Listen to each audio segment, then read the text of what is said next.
Pada zaman dahulu kala, wilayah Serampas dan Sungai Tenang dikenal sebagai negeri yang diselimuti aura mistik dan kekuatan supranatural. Penduduknya bukanlah orang biasa. Mereka menguasai berbagai ilmu gaib, terutama yang berkaitan dengan kekebalan tubuh terhadap senjata tajam. Seorang yang belum mampu tahan tikam, tahan bacok, atau belum menguasai silat yang tinggi, dianggap belum layak meninggalkan kampung halaman. Merantau tanpa bekal ilmu sakti, bagi mereka, adalah sebuah tindakan ceroboh.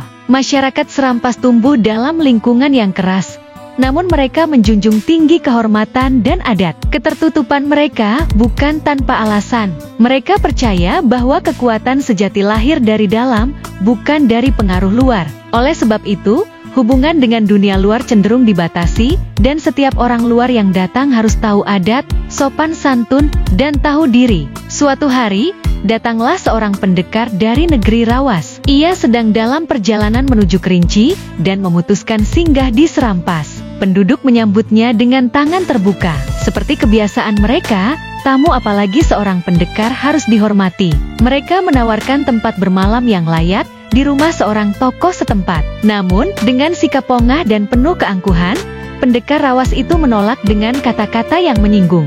Tak perlu rumah, tidur di bawah kolong rumah pun cukup, ucapnya dingin, seolah keramahan itu tak bernilai. Penduduk Serampas menahan rasa tersinggung mereka, masih mencoba bersikap baik. Tapi dalam hati, mulai timbul rasa geram. Kesombongannya tak berhenti di situ. Saat sore menjelang, ia meminta ayam untuk disantap. Namun karena tingkahnya yang tak sopan, tak seorang pun bersedia memberinya. Merasa tak dipedulikan, pendekar itu dengan seenaknya menangkap ayam milik salah satu pendekar Serampas.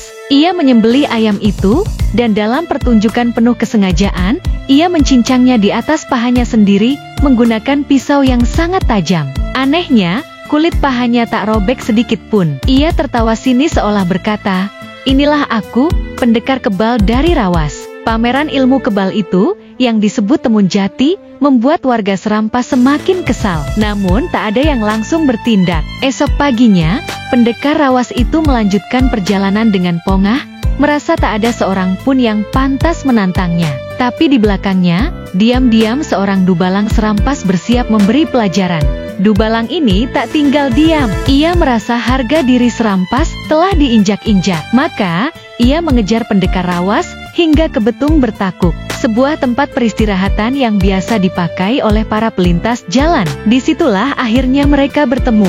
Tepat saat pendekar Rawas sedang bersantai di pondok bambu sederhana beratap daun. Tanpa basa-basi, dubalang Serampas langsung menyerangnya bukan dengan senjata, tapi dengan kata-kata tajam. "Kau datang ke negeri kami, lalu bertingkah seperti raja. Tangkap ayam seenaknya, pamer ilmu kebalmu seakan kami semua perempuan lemah. Tidak tahu adat, tidak tahu malu." Pertengkaran pun memanas. Tak bisa dielakkan, akhirnya mereka terlibat dalam perkelahian hebat. Dari adu mulut beralih ke adu kekuatan, mulai dari tangan kosong, lalu keris, pisau, hingga kujir dipakai. Mereka bertarung habis-habisan, tapi tak satu pun terluka. Ilmu kebal keduanya membuat senjata seolah hanya menyentuh udara. Pertarungan berlangsung berhari-hari, namun hasilnya tetap imbang. Hingga akhirnya, dubalang Serampas teringat pesan gurunya yang dulu berkata, ilmu Temun Jati tak akan kalah oleh besi. Tapi lawannya hanya satu kayu terap. Segera ia mengambil sebatang kayu terap,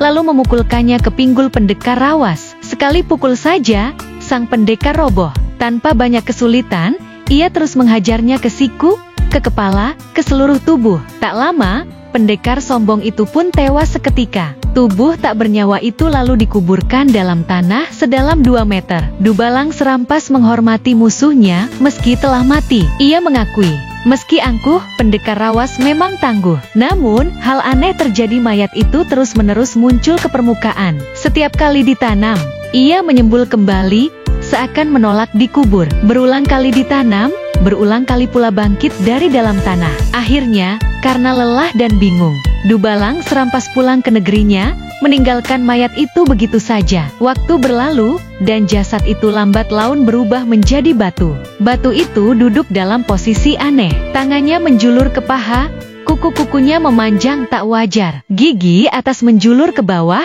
melewati bibir. Gigi bawah menonjol ke atas, menembus bibir atas. Wajahnya membatu dalam ekspresi yang menyimpan cerita. Karena ditemukan di tempat bernama Betung Bertakuk, batu itu pun dikenal masyarakat hingga kini sebagai batu Betung Bertakuk. Sebuah simbol bisu dari pertempuran dua pendekar sakti yang menyimpan pelajaran tentang kesombongan, kehormatan, dan harga diri yang tak bisa dibeli dengan kekuatan.